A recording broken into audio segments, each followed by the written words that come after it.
Kenya District League Golf Convener. And we had our first match against Nyeri, Nyahururu versus Nyeri, and we beat Nyeri 13-3. Mr. Speaker, sir, I beg to move that the Senate notes the report of the 9th Interparliamentary Union IPU Global Conference of the Young Parliamentarians held in Hanoi, Vietnam, from the 15th Senator to the John 7th. Methu, what is your point of order? John Kikuyus. I have no point of order, Mr. Speaker. John Kikuyus, my apologies. Mr. Speaker, I listened to the good senator of Nyandarua, John Methu, saying you indulge him, but what he said, I did not understand, Mr. Speaker. Does it relate to this Senate? How does it relate to this Senate, Mr. Speaker? Or to what he's about to present? Maybe he can clarify.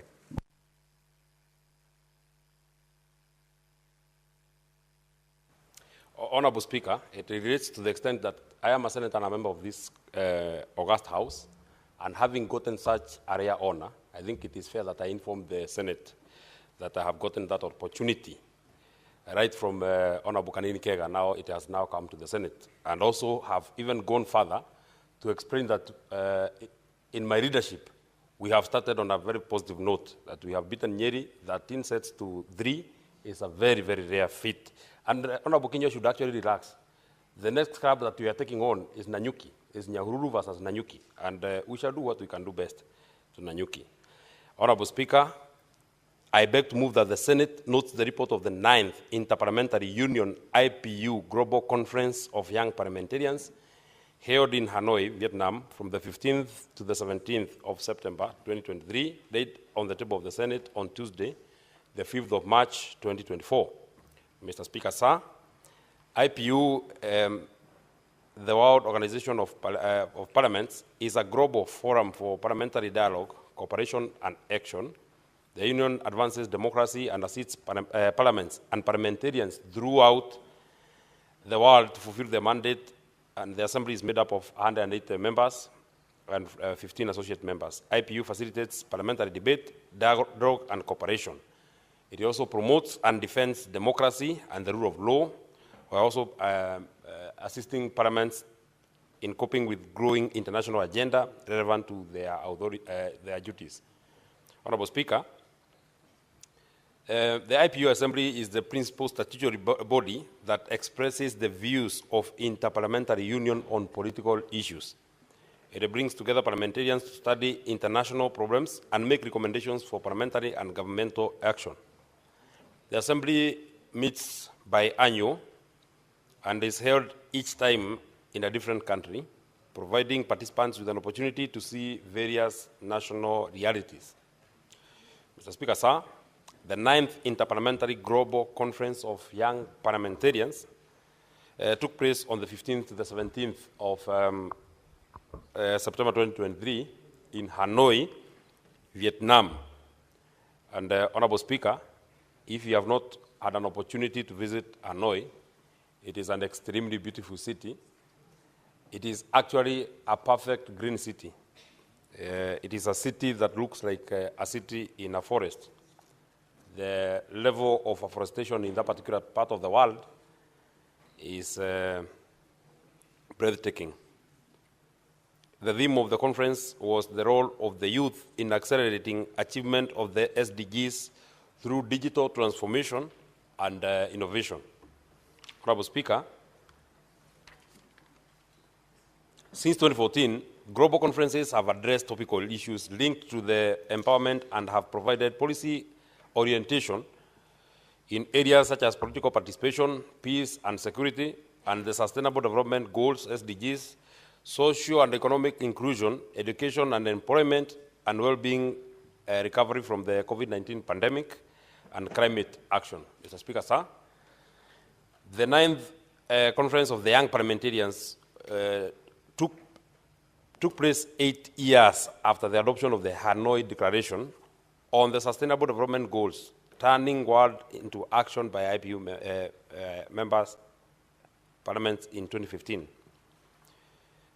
As it is the midway point to the achieving the SDGs by 2030, the conference took stock of the progress and highlighted the rising importance of technology and innovation, to accelerate action towards the global goals. More specifically, the conference empowered young MPs to build knowledge and experience better positioning of themselves to perform their roles on timely topics such as digital transformation, innovation, and startups, and cultural and human values for sustainable development. Delegations were therefore encouraged to come prepared with examples of good practices to share with colleagues.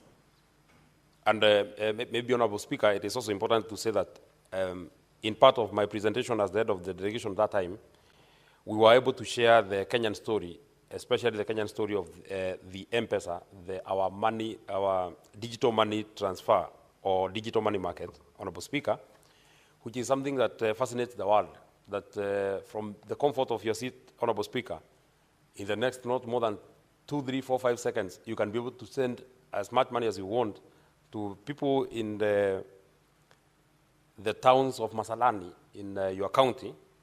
And I mean, it has made business very, very easy. It is this digital transformation and stories like this, Honorable Speaker, that we were sharing at the 9th IPU in Hanoi. Mr. Speaker, sir, the conference encompassed 3 primary sessions: digital transformation, innovation and startups, and promoting respect for cultural diversity in support of sustainable development. Mr. Speaker, sir, nearly 500 delegates, including 300 international delegates from 70 IPU member states and international organizations, gathered together, making it the biggest one since the conception of the Global Conference of Young Parliamentarians. The 3 primary thematic discussions received lively participation from the international delegates, with the digital transformation session featuring about 30 presentations. It is important, Honorable Speaker, that I informed the Senate that amongst these 30 presentations that were made, one was from the delegation from Kenya, which I was honored to present, Honorable Speaker. And Kenya is a powerhouse, especially on matters digital transformation in our region and in our continent, Honorable Speaker. And we were able to actually encourage the other nations, Honorable Speaker, the other parliaments, Honorable Speaker, to ensure that they can be able to carry home part of the presentations that were being made, including the one that we made for Kenya. 30 presentations on the innovation and startups, and 40 in the promoting respect for cultural diversity in support of sustainable development. Mr. Speaker, sir, I was honored to lead that particular delegation that comprised of our colleague, Senator Crystal Asige, and another colleague of ours, a brilliant young advocate, a member of parliament who is courageous and has proved time and again that she fits the bill, the Honorable Jane Jerry Maina, member of parliament from Kirinyaga. And Mr. Speaker, sir, during the conference, members of the Kenyan delegation were actively involved in the deliberations that greatly enriched the resolutions. Honorable Speaker, the contributions, in my contribution during the General Assembly as the leader of the delegation, I highlighted Kenya's achievements thus far on our digital transformation and emphasized the generational responsibility of young legislators, urging them to ensure that they allocate resources to align with the declarations made during discussions. Honorable Speaker, this is a very critical departure that we got from Hanoi, that even as we speak about digital transformation, resources will always follow functions. We are the people that are tasked with budgeting national resources, Honorable Speaker. And we cannot just keep saying that we want to empower our young people, but we don't allocate as much resources, Honorable Speaker, that will match this particular clarion cause that we keep making.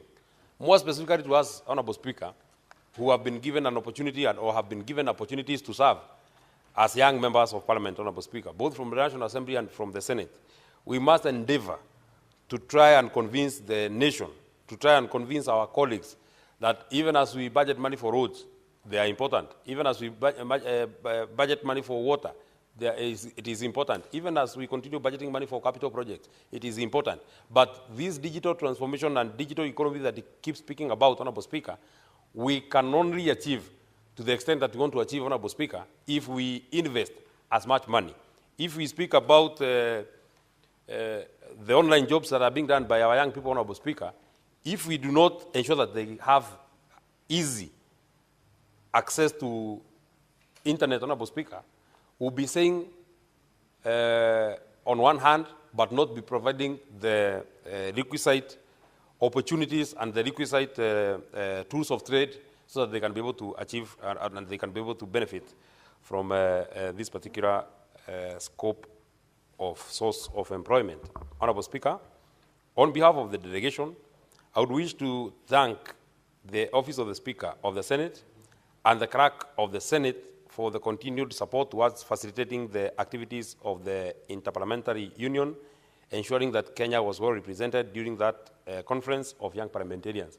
And it is also important, Honorable Speaker, to say that even though the delegation of the members of the support team that we went with were drawn from the two houses, both the National Assembly and this Senate, Honorable Speaker, we had a very good team, and they were able to facilitate members, and they were able to facilitate including our presentations that we were making there, Honorable Speaker. And we would want to say, and we keep saying time and again, the Secretariat and the members of staff from Parliament, they keep proving, Honorable Speaker, that their professionalism is beyond reproach, Honorable Speaker. I would want to encourage the clerk of the Senate, Mr. Jeremiah Nyegenya, to continue giving as many members of staff opportunities to showcase their knowledge and their professionalism with the delegations that keep moving. So the delegation that we were with Senator Asige is a visually impaired person, and I'm sure if she was here, she would have confirmed that indeed the team that we had been given by the leadership of the Secretariat of the Senate was a good team. Mr. Speaker, sir, Article 7 of the IPU statutes mandate members of the IPU to submit the resolutions of the IPU within the respective parliaments in the most appropriate form, to communicate them to the government and stimulate their implementation to inform the IPU Secretariat as oftenly and fully as possible, particularly in its annual reports of the steps taken and the results obtained. Accordingly, Honorable Speaker, in accordance with Article 7 of the Statutes of the IPU, it is my pleasure and humble duty to submit this report, highlighting the discussions and the conference statement of the 9th Interparliamentary Union Global Conference for Young Parliamentarians to Parliament for necessary noting and necessary action. Mr. Speaker, sir, I therefore beg to move and request Senator Veronica Waheti Nduta Minor to second. Senator Veronica. Thank you very much, Mr. Speaker, for the opportunity to second this, the moving of this report. And let me, at the very onset, congratulate the Kenyan delegation that represented Kenya ably at the 9th IPU Global Conference on Young Parliamentarians, which included none other but yours truly, Senator John Methu. Happy to note today the hair looks very smart.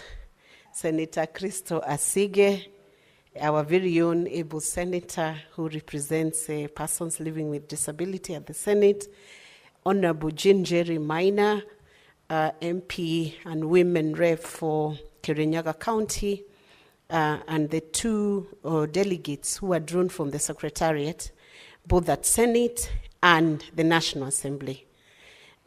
I have noted, Honorable Speaker, that from this conference, our Kenyan delegation was very active, as it should be, and they were greatly involved in the deliberations that enriched the resolutions that were arrived at, which is what a delegation should always do, especially when they represent our nation anywhere. It's important that a report is returned, that the participation is active, not absent, and that our delegates are able to contribute and enrich the deliberations and the resolutions that emanate from any conference, because ideally that's why the taxpayer uses the money to sponsor our delegation. I have noted with a lot of interest the venue where this conference was taken. That was in Hanoi, Vietnam. a very interesting destination which has been in the discussion of Kenyans lately because of our very own Kenyan, Margaret Nduta, a lady from Murang'a County, whose fate is hanging on the thread because of having been convicted for a capital punishment due to offenses or accusations related to drug peddling or trafficking or whatever it was that has been faced, that Nduta has been faced with. I note, Honorable Speaker, that Vietnam has very strict drug laws, and even before I finish commenting on this, because this was about a global conference on young parliamentarians, and Nduta is a young woman, I have seen for the last maybe a week or so, a very hearted petition by Kenyans to the government to quickly do what it can to have a bilateral to discuss with the government of Vietnam how the fate of Nduta from hanging by the rope or being punished through that injection could be reversed and Nduta be allowed to face the Kenyan judicial system.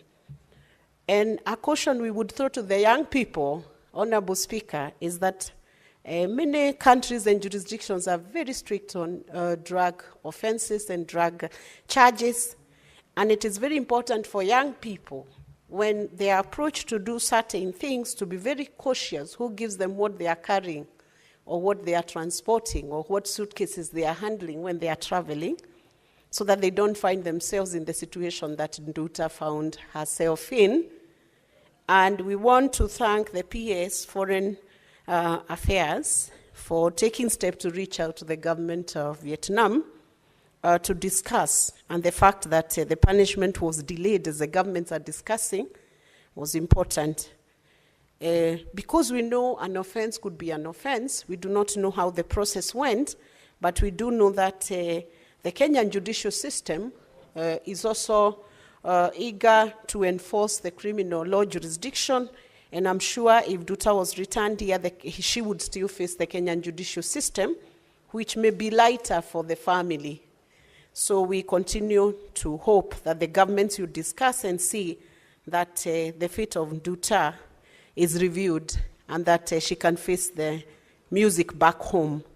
Notably, Kenya has no bilateral agreement with Vietnam, and maybe it's time that because the Kenyan embassy that is accredited to Vietnam, nearest to Vietnam is in Thailand, so that I don't even know how our team worked during this time, the delegation that was sent.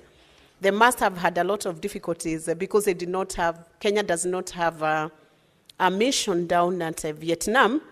And we would also urge the PS, Foreign Affairs, to ensure that now that Kenya and Vietnam have relations that could enable us to foster or put a foreign mission there, to consider that there are many Kenyans who are working within Vietnam, and that they will be it will be a big honor and great service to those Kenyans if there was a foreign mission or a diplomatic mission that can serve them closer in Vietnam, because both countries have interests, issues that are of common interest that could be handled by that foreign mission.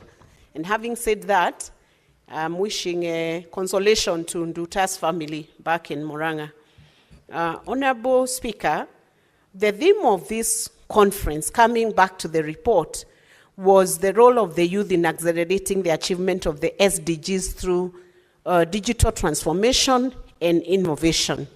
And Speaker, if I can jump to one of the items that were noted by the Secretary General during this conference, was that the Secretary General Chungong took the opportunity to address the underrepresentation of young women in parliaments, emphasizing that their contributions were indispensable in advancing the SDGs through digital transformation and innovation.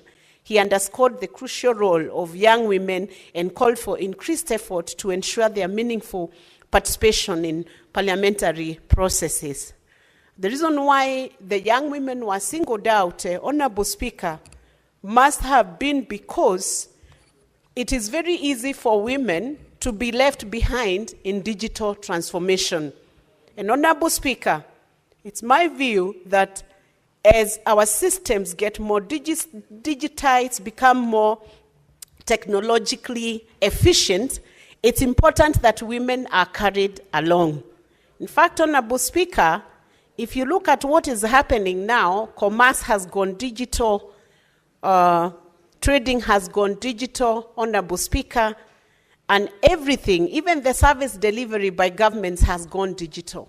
And unless we carry the women along in this digital transformation, women will take the shorter end of the stick in this transformation. And that is why, Honorable Speaker, this conference addressed issues of how the young women can be carried along, even those who are in parliaments, to ensure that their role as women parliamentarians becomes meaningful, even as people participate in parliamentary processes. Honorable Speaker, right now, you might find that the people who are able to follow the proceedings, even in these parliaments, are those who are digitally aware or digitally informed. And it's important, Honorable Speaker, that as we continue, that parliaments become a center where even those who are serving within parliaments, their skills are consistently improved in this digital technology and transformation. Honorable Speaker, the resolutions that have been arrived at during this conference, Honorable Speaker, should actually be turned into action so that, Honorable Speaker, we do not have conferences being attended to, resolutions being drawn, and no action being taken. We need to be in a phase where we say, from resolutions now to action, from action to impact, so that whatever resources are being used in these conferences, the global conferences, can become a reality to the citizens of Kenya. So let me once again congratulate the team that represented Kenya in this IPU Global Conference, and hope that this will impact the other young parliamentarians within our jurisdiction. And with those many remarks, I now second this motion. Thank you, Honorable Speaker. Thank you, Senator.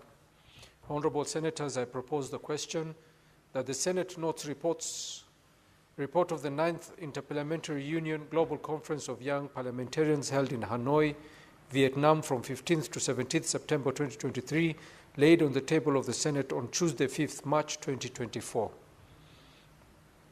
Senator Danson Mbatana.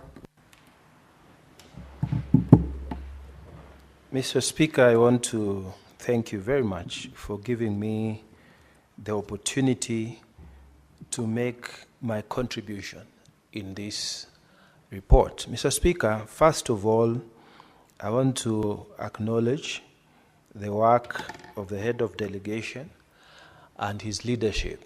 Mr. Speaker, Sen.Methu, our former chair for lands, has distinguished himself, Mr. Speaker, in this house and the service. I wish him well, and I pray that the people of Nyandarua will keep bringing you back so that when we finally go, we will leave this house in responsible hands.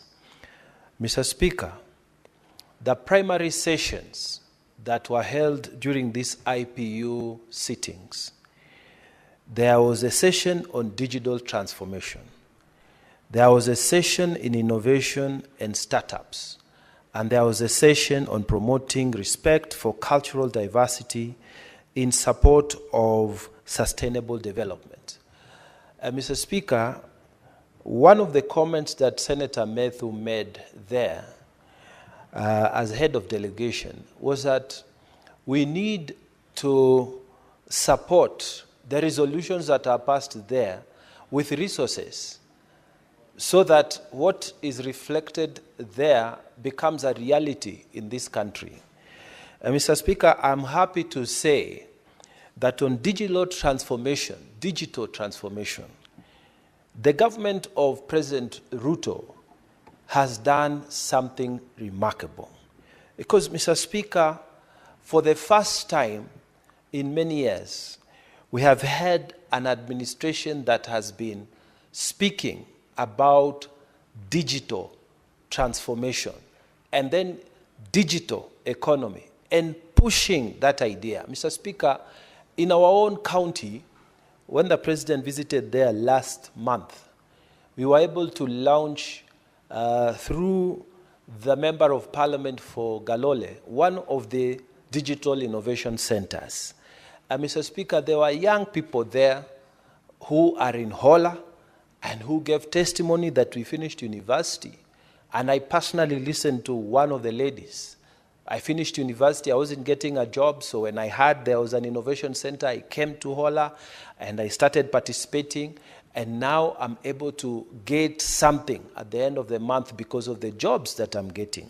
So I really want to thank this administration because they have partnered with CDF across the country to make a reality of this digital economy. And my prayer is that this will be the trend, and we will get more and more young people gaining from these innovations. And Mr. Speaker, you know, that is what was discussed at the International Forum by our delegation, the young parliamentarians in IPU, and it is being applied here. And we want to say that what has been done is good, but more resources to be allocated so something can continue to happen in our various counties. Mr. Speaker, the other session that was discussed, that was held there, the primary session, was on innovation and startups. And this is where my disappointment is in the government that I support. Mr. Speaker, a lot of our people in Tana River, and I have a young man who is actually a teacher, but he described himself as an innovator. He can actually create a lot of things, make a bicycle, produce energy for running a water system. He can do this and that. He even created a radio station, Mr. Speaker, from very basic things. He has this gift that God has given him, and he is able to put something in his mind, think about an issue, and be able to come up with a product. But Mr. Speaker, where is the support on people like this? We have seen, even in other areas of this country, young people who are able to create something that looks like a plane, and something that has actually taken off, although not for a long time. Mr. Speaker, where is the money for innovation? Where is the money for startups? Young people, many of them, are thinking outside the box. Many people are able to actually come up with very nice ideas. And I know because I have seen it in my counties. But, Mr. Speaker, and not just in Tana River County, but in many other counties, Mr. Speaker, young people have known that it is not just, you don't just go to school to get education and then you go and get a job. You actually get the education and try to start up your own business. That's why now we have a lot of musicians who are making money. We have content creators who are making money. We have people who are actually doing something in the field of innovation and startups, as discussed in the IPU. But, Mr. Speaker, where is this money where we can say that in these 47 counties, we have allocated 5 million shillings or 100 million shillings or 20 million shillings for each of these counties, so that the most innovative young people can be given access to this funding so that they create their own startups. Mr. Speaker, I attended a youth meeting in Hola, which is our county headquarters in Tana River. And Mr. Speaker, I was able to meet a young man who had come up with something that, some machine that is able to irrigate the land for purposes of agriculture, using very simple technology. Mr. Speaker, the question that was there is, and he was using this technology of the phone so that you are able to know when you are supposed to irrigate the land, if the water is enough and stuff like that. And he really impressed me. But Mr. Speaker, where is the money to help young people such as those to support their innovation and to support startups? I think we need to tell our government and the ministers who are in charge to think again of ways and means of putting funds in this direction. Because that is what Article 7 of the IPU statutes have mandated our delegation to come and say here in this country, to come and move this house so that the resolutions that they passed there are able to be given a life in this country.